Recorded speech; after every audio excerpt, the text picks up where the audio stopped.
Well, welcome to another episode of Ottawa Exposed. I'm David Krayden, the senior parliamentary columnist for the Western Standard. And it's a real pleasure to be back here. Well, we are in a real political firestorm here in Ottawa, largely because of healthcare, but we'll get to that later. But the real story that continues to brew today is Prime Minister Justin Trudeau's treatment of Alberta Premier Danielle Smith when all of the premiers got together to hear Trudeau's proposal on healthcare.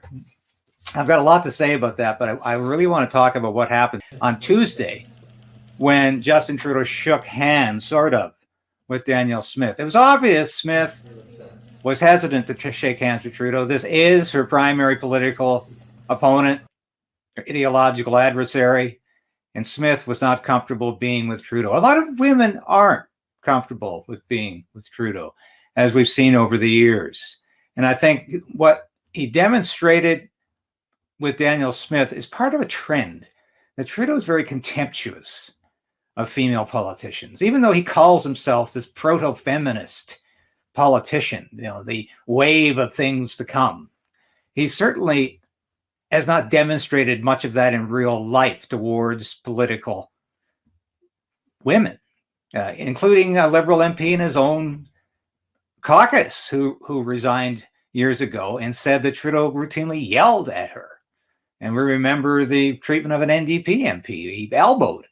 And he had his thumb on Danielle Smith's hand, and he was squeezing so hard that he actually left his thumb imprint on her hand. Now, that is absolutely disgusting kind of behavior. And here he is smiling and hamming it up for the cameras as usual. And by his actions, he's showing contempt that approaches abuse towards the Premier of Alberta. It's quite clear he is not comfortable with Danielle Smith in the way he talks and the way he deals with her. But he can't be honest about that, can he? He has to pretend. He's the actor to the end. He is the actor to the end. And that is what Justin Trudeau is all about. Danielle Smith, to her credit, did not feign happiness to be in the great one's presence. She looked very uncomfortable, and she was very uncomfortable. So what I said in my column, you know how a picture can say 1,000 words? Well, it not only shows Trudeau's contempt for Danielle Smith, it shows Trudeau's contempt for Alberta and how he likes to keep his thumb on Alberta. And he likes to squeeze Alberta for all it's worth. Now, Trudeau is going on and on about, he wants to find common ground with Alberta on energy issues. But of course, that's impossible when you have a person like Justin Trudeau who's committed to green energy to the point of dismantling the energy sector in Canada, the oil and gas industry. He wants to destroy the fossil fuel industry because he believes it's contributing to greenhouse gases, which are creating the climate change crisis, which is going to lead towards the end of the world in a decade. All of this is nonsense. The world is not going to end in 10 years. There is no climate change crisis to that point. And I think rational people understand that. If we go to a green energy program the way Justin Trudeau describes it in his so-called just transition, I call it the Justin transition, we are going to be a society living in the cold and dark, especially in this month of February, where it's very cold. Actually warmed up here in Ottawa, but last week, we were down to minus 30 with a wind chill of minus 40. Try doing that without fossil fuels.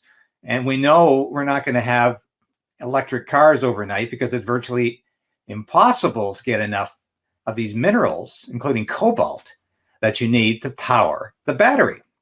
And we're using child labor. And I shouldn't say we, but China is using child labor to extract these minerals from the ground. This is absolutely appalling. But once again, people like Justin Trudeau just brush this off as if it's not a big deal. And of course, it's a very big deal. And it's something I think that Trudeau has got to come to terms with, but he won't. So what is Trudeau trying to do here? Why is, there's no common ground with Alberta, because if you look at Alberta's bottom line, it talks about things like liquid natural gas, exports to Asia. Even if we just look at that one example, Justin Trudeau refused to export our liquid natural gas to Germany. Pretty safe market, probably billions of dollars. But he said there was no business case for that. So I don't see a lot of common ground here. And frankly, neither does Justin Trudeau. So what is he doing? He is preparing for an election.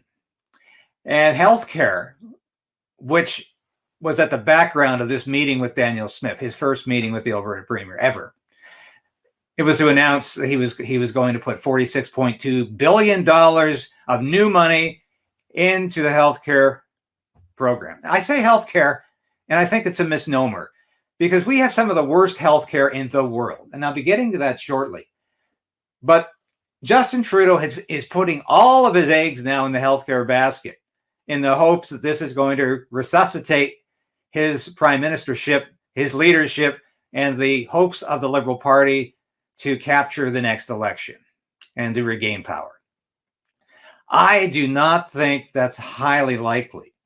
And why is he putting it all in the healthcare basket? Well, time after time, we see polls saying Canadians are really concerned about healthcare, that they're really concerned about their healthcare running out, or the fact that it's underfunded.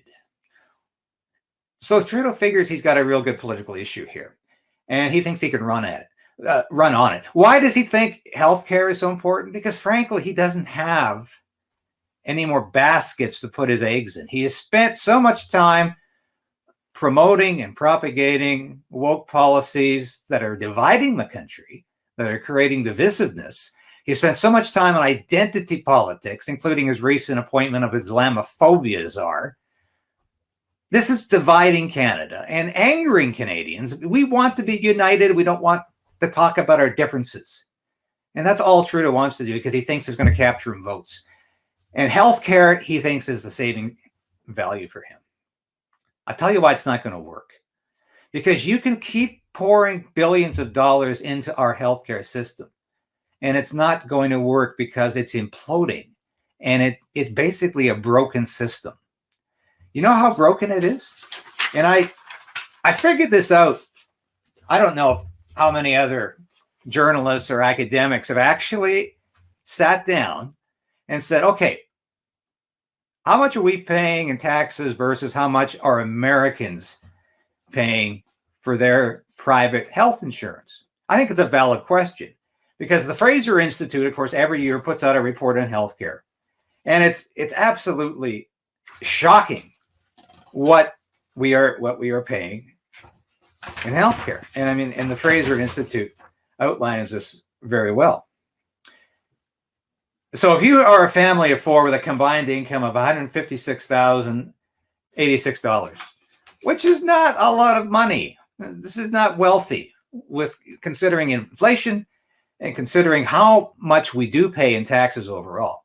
You can expect to pay $15,847 alone for your health care for a family of four. Now that's based on 2022. It's going to be going higher as Trudeau puts more and more money into the healthcare system, and it continues to be dysfunctional. Now, what concerns me about this is that, okay, so if we're paying that much in taxes, which is real money, it's not something that's out there. This is money that's coming from your pocket. And if you're not paying it in taxes, you'll be paying it for something else worthwhile. So what is the average American household paying for profit healthcare? For a family of four, it's $1,437 a month. Now you do the arithmetic. We are paying marginally less in Canada for our healthcare system than they are in the United States. Now, I think this is absolutely shocking. And I don't know how many people have actually tried to figure this out. But once you get this in your head, you say, well, we're paying all of this, and yet we have massive wait times. Wait times.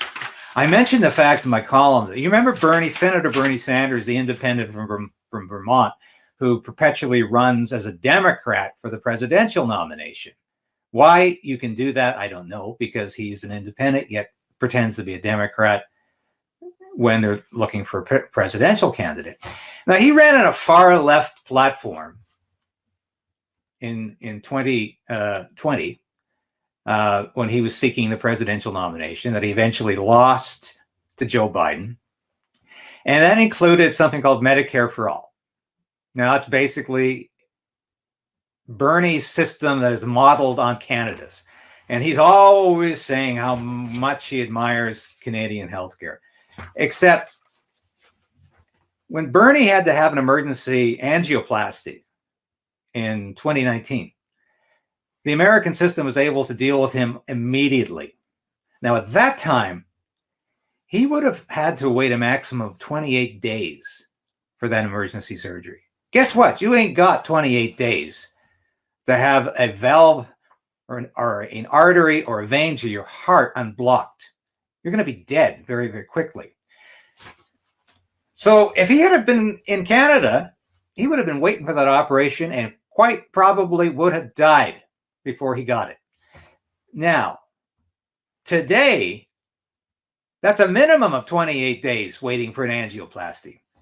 And it's absolutely shocking what we are dealing with in Canada. Canada spends $300 billion and 13% of the GDP on healthcare. 25% of the federal budget goes to healthcare. I mean, that's more than national defense. That's more than anything, any other single expense. It's all going to healthcare. And yet we have these humongous wait times. And not only that, hundreds of thousands of Canadians are leaving the country every year to seek healthcare elsewhere. And guess where that elsewhere is? Usually the United States, because that's where they have to go to get emergency operations and surgery. They're not getting it in Canada because they have to wait too long. So it's fine to say we have a free system, and it's not free. As I said, we're paying for the system in taxes. But when that system doesn't work at all, what's the point of having Medicare? When we're not getting the health delivery we need, then yeah, we can say it's free, but it's not working either. And that is a Canadian tragedy. And it's something I think that we have got to come to terms with. And as Trudeau pours more and more money into this healthcare system, it's not going to solve the problem. It's just going to make it more expensive. And I think this is, and I say in this column, that Canada's healthcare system is a very expensive way to die because it's not delivering what it promises to. And why are we like this? Why are we continuing to say that the answer is to pour billions of dollars into this unworkable, dysfunctional healthcare system? Because we somehow see this as a Canadian totem. We see healthcare and Medicare, socialized medicine, as part of the Canadian fabric that can't be rent in any way. And even if it's not working, many Canadians view it that way. And it's time for a reality check, people. When a system isn't working, we need to find another one that does. And that's going to mean more private healthcare. There's no question about that. And I can't say a lot of good things about Ontario Premier Doug Ford. I think he's a faux conservative in many ways, but at least he's examining that option because, let's face it, he has to. The people are demanding it. So I wanted to also touch on the fact that Justin Trudeau knows that healthcare is the sacred cow in Canada. So he's going to point to Doug Ford and say, this is what opposition leader / Conservative Party Canada leader Pierre Poilievre is going to do to your healthcare. He's going to privatize it. He's going to make it for profit. And it's going to decimate you. Of course, he's not going to mention the fact that the so-called free system we have right now isn't working at all. And it's not free either. And your taxes are paying a large part of it. But he's going to pretend that we're going to have US-style healthcare in Canada. anytime the Liberals want to scare Canadians, they talk about U.S. style this or that, U.S. style legal system, U.S. style politics, U.S. style healthcare, U.S. style media, even though we're very little difference there now. But that is exactly where he's going to go with this, because he's a very desperate man, and he knows he doesn't really have anything else to point to in terms of accomplishments. And the last year he's been rocked by a lot of bad news. I really do believe that the Emergencies Act invocation is going to stick to him in a negative way. We haven't seen the end of that. We're still waiting for that report to come out, by the way. He has not yet received his advance copy. So that might mean it's February 8th, as I record this. I think he might not be getting his advance copy very early. It's coming out on February 20th, and I want everybody to be aware of that, because that's going to be a major story. Okay, I want to turn from healthcare to another story that we covered this week, and it was really outrageous in terms of the optics.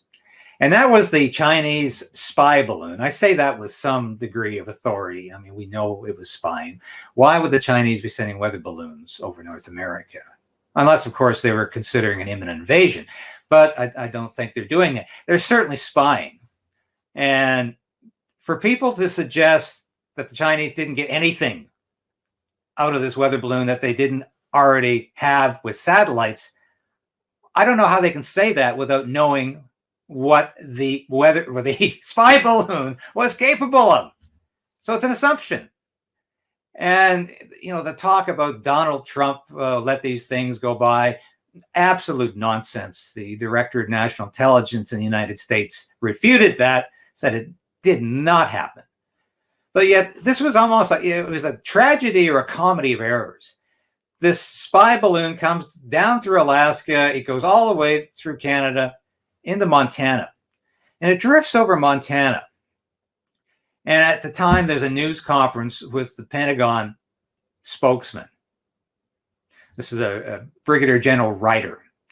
He comes on and he's at pains to explain why this balloon is still floating over the United States and why it got all the way across Montana without somebody shooting it down. Clearly, it's a violation of American airspace. They know it's a spy balloon, so what's it still doing up there? And he says, well, we didn't want to shoot it down because the debris might fall on school children. If you've been to Montana, you know it's got one of the lowest population densities in the United States. There's lots of open spaces. I mean, they call it Big Sky Country for a reason, because it's a huge state with very low population. So they had adequate opportunity to get the spy balloon down on Montana. But what did they do? They waited and waited and waited until it got off the eastern coast of South Carolina. Then they shot it down with an F-22 Sidewinder missile. Now talk about overkill. And in the process, of course, people are saying Biden's weak. Biden's weak. Yes, he is. Biden takes his time to deal with questions. Yes, he does. Should have acted sooner. Yes, he should. But now there's, of course, an escalation in the rhetoric against China. And the United States is already in enough trouble with Russia by arming Ukraine. Does it really want to arm Taiwan now to the point of provoking China? Do we need to worry about nuclear war on two fronts, in Russia and in China? I don't think so. So there's an irony of all this is that Biden could have handled this quickly and cheaply, but he did not. He allowed it to escalate into another foreign and defense policy problem. And that, of course, is having legs of its own as we watch the situation go from there. But as a former public affairs officer in our Air Force, I was saddened to see a United States Air Force Brigadier General hum and haw and try to justify Joe Biden's policies. It's always sad to see this. And it doesn't have to happen. But keep your eye on what's going on in Taiwan and in China and Joe Biden, who we just had the State of the Union last night. And of course, Biden's State of the Union is a different state than most people live in, because he's not living in the same America that other Americans live in. And that was reflected in his speech last night. Anyway, I don't know if they had him pumped up on pills or not, but he certainly was the most energetic I've seen him in 2 years. Now, before we take our leave here, I want to remind everybody, read the Western Standard on a daily basis. You can read my column there. I'm in there 5 days a week. My colleagues are writing some great things in the news and opinion. And guess what? We don't get a single cent of taxpayer money from the Trudeau government. And we're proud of that because we're part of the independent media that says we don't want to be subsidized. We don't want to be subsidized by the Trudeau government. And we're not. So I encourage you to subscribe today, www.westernstandard.net, so you can read all of our stories and find out what is happening in Canada and the world. But we are dedicated to the truth, and this is what Ottawa Exposed is going to deliver to you and continue to deliver to you every week, because I think we've got a great product here. And I think it's what Canadians want to see. So until next week, I want to thank you all for watching and listening and reading the Western Standard and reading my columns. And we've got more news coming at you next week at the same time. So for David Krayden, senior parliamentary columnist at the Western Standard, I want to say goodbye for now. Canadian Shooting Sports Association. Without the CSSA, our gun rights would have been taken long ago. These guys are on the front lines helping to draft smart and intelligent firearms regulations and legislation in Canada, and more importantly, educating the public about how we keep guns out of the hands of the wrong people. To become a member, it's absolutely worth every penny. You can become a Western Standard member for just $10 a month or $99 a year for unlimited access